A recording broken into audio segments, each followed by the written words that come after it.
Ketika Yesus Kristus datang pertama kali, Dia datang sebagai anak domba yang lemah lembut, yang membiarkan dirinya dihina, disiksa, disalib, dan kemudian Dia mati dengan kematian yang mengerikan.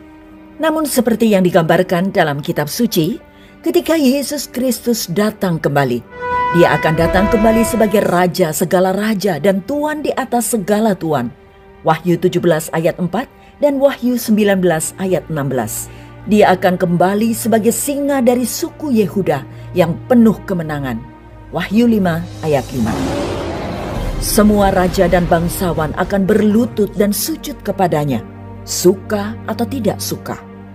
Gambaran yang digambarkan di sini mirip dengan gambaran seorang raja yang menang dan telah menaklukkan raja-raja dan kerajaan-kerajaan.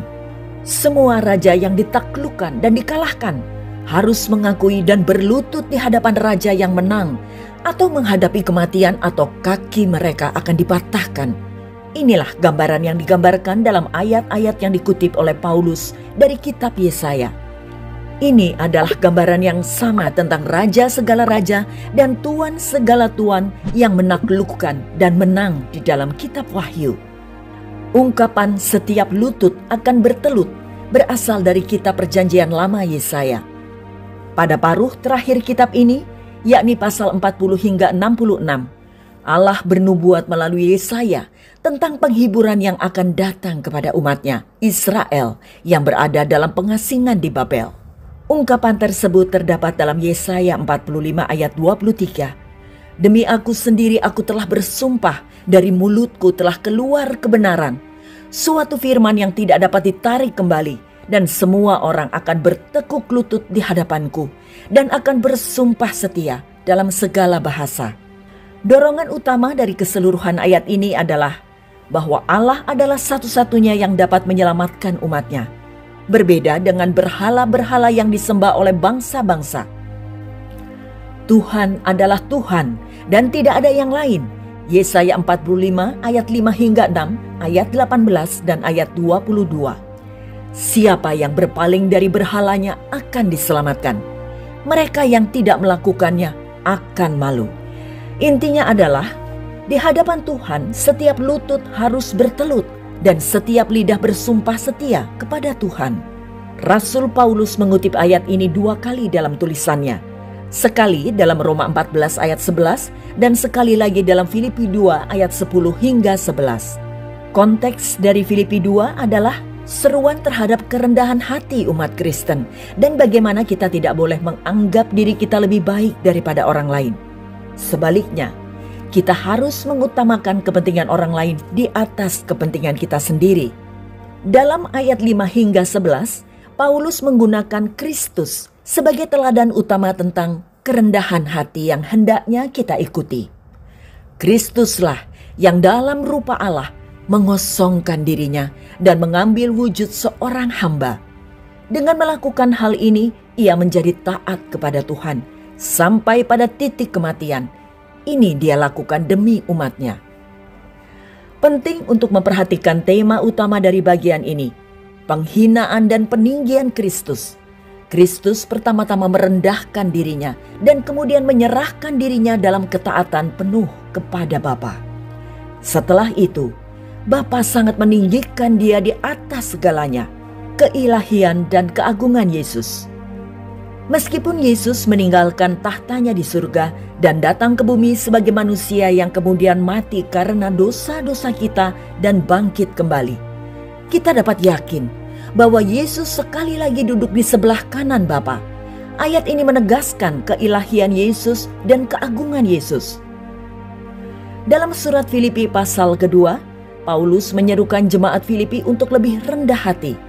Untuk menunjukkan pentingnya kerendahan hati, Paulus menulis tentang kerendahan hati Yesus sebagai teladan yang dapat mereka ikuti. Ia mendesak gereja untuk bersatu dan taat kepada Tuhan. Dia mengajarkan mereka tentang perilaku setia dan ketaatan kepada Tuhan. Dia mendorong mereka untuk memperlakukan satu sama lain dengan cara yang hormat, karena mereka adalah pengikut Kristus. Saat Paulus mempersempit topik tentang Yesus, Dia menjelaskan bahwa meskipun Yesus menjadi manusia ketika dia memasuki dunia sebagai tindakan kerendahan hati yang luar biasa, dia telah dikembalikan ke tempat tertinggi, duduk di sebelah kanan Bapa.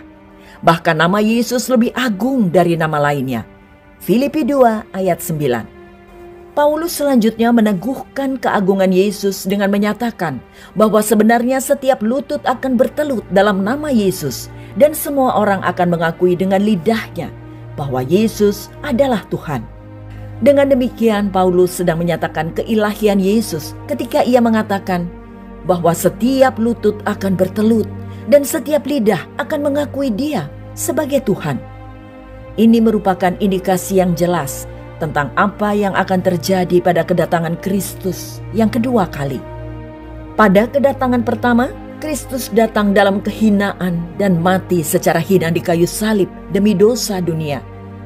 Pada kedatangannya yang kedua kali, Kristus akan datang dengan kuasa sebagai Raja Penakluk. Kapan semua lutut akan bertelut? Paulus mengutip Yesaya 45 ayat 23 yang mengatakan bahwa di kaki Yesus segala lutut akan bertelut dan setiap lidah mengaku bahwa Yesus adalah Tuhan bagi kemuliaan Allah Bapa. Dalam kedua kutipan Paulus atas Yesaya 45 ayat 23, ia menggemakan kebenaran bahwa akan tiba saatnya ketika setiap lutut akan bertelut dan setiap lidah mengaku akan kemuliaan Allah.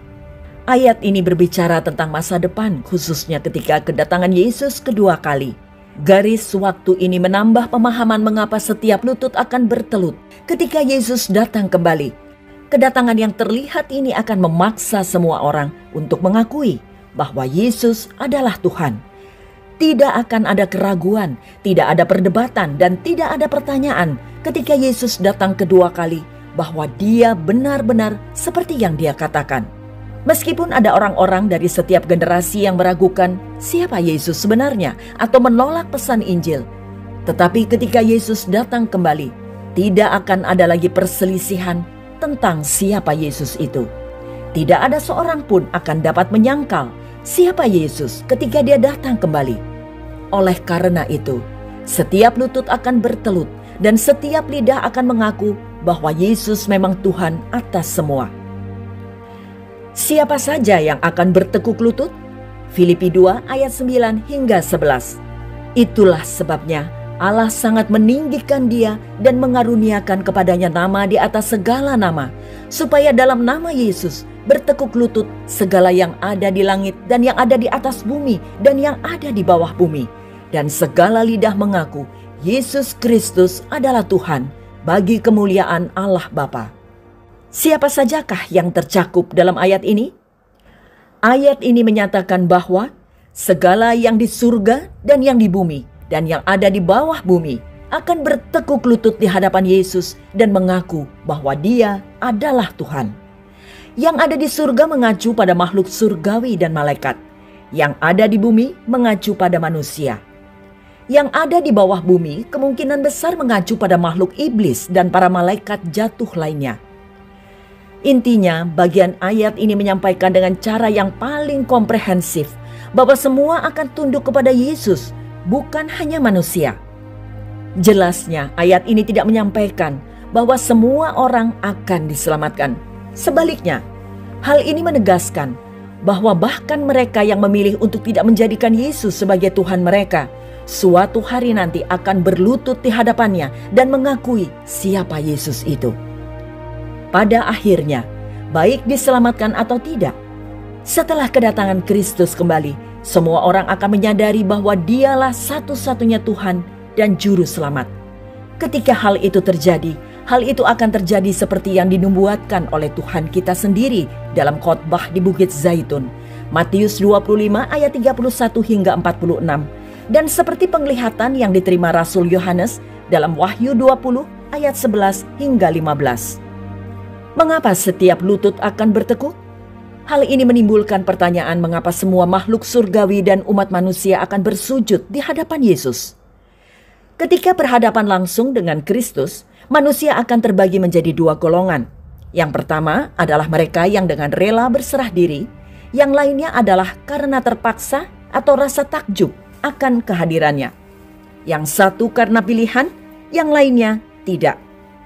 Ketika seseorang benar-benar berjumpa dengan Yesus dalam segala kemuliaannya, satu-satunya tanggapan mereka adalah tunduk dan mengakui bahwa Dia adalah Tuhan. Entah mereka mau atau tidak, walaupun sebelumnya mereka mengatakan bahwa mereka tidak akan pernah tunduk kepada Yesus. Besarnya kehadiran Tuhan akan menguasai mereka dan mereka tidak punya pilihan. Ketika Raja segala raja dan Tuan segala tuan kembali ke bumi ini, maka akan menjadi kenyataan apa yang dinubuatkan Nabi Yesaya bertahun-tahun yang lalu. Setiap lutut akan bertelut dan setiap lidah akan bersumpah setia. Setiap lutut pasti bertelut dan setiap lidah pasti mengaku. Sebagian orang akan melakukannya dengan senang hati dan rela. Sementara sebagian lainnya akan menolak dan melakukannya dengan enggan. Namun tetap saja, suka atau tidak suka, semua orang akan bertekuk lutut di hadapan Raja yang perkasa ketika Dia kembali dan mengakuinya. Apa arti ayat ini bagi kita saat ini? Kebenaran yang tidak terbantahkan tentang Yesus sebagai Tuhan dan Juru Selamat kita, inilah yang menjadi alasan Alkitab memerintahkan dan mendesak orang-orang percaya untuk bersiap menyambut kedatangan Yesus kembali yang akan datang secara tidak terduga. Matius 24 ayat 42. Kedatangan Yesus yang kedua kali akan terjadi pada waktu yang tidak kita ketahui. Jadi sangat penting bagi kita untuk menjalani setiap hari seolah-olah hari itu adalah hari kedatangan Yesus kembali. Kita harus menjalani kehidupan yang benar, memberi contoh bagaimana kita mengasihi dan hidup sesuai dengan kehidupan Yesus. Umat percaya harus selalu siap sedia setiap saat, karena harinya sudah dekat, di mana setiap lutut akan bertelut di hadapan Yesus dan setiap lidah akan mengaku bahwa Dialah Tuhan. Ayat ini merupakan pengingat bahwa orang-orang percaya telah diamanatkan untuk pergi dan membagikan pesan Injil kepada setiap orang agar orang lain bertobat dan beriman kepada Yesus. Kita telah dipercayakan dengan pesan pengharapan yang perlu didengar semua orang dan merupakan tanggung jawab kita yang diberikan kepada kita oleh Yesus untuk menginjili dan memberi kesaksian kepada dunia yang terhilang dan hancur.